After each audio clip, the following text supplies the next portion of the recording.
So guys, kompleto tayo. Redmi Note 15 series. Note 15 4G, 5G Pro, M Pro Plus.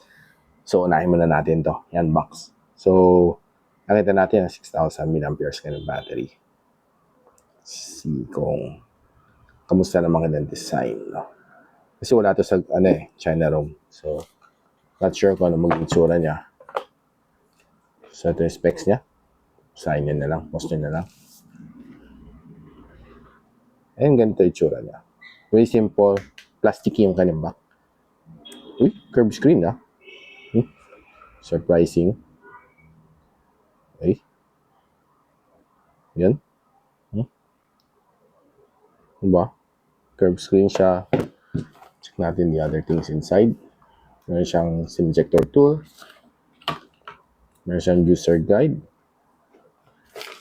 Meron siyang black jelly case. Yan. Hindi mo siya sobrang lambot. Check natin.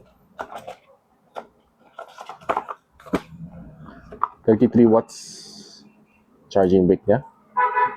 Meron siyang A to C cable. Yun lang. So, abangan nyo guys sa review natin tong device na ito. Kamusta siya? And kamusta siya ang kanyang performance versus sa kanyang price point. So, follow nyo ako for more. Lalo sa aking YouTube channel. Doon natin upload ang ating full review coming soon.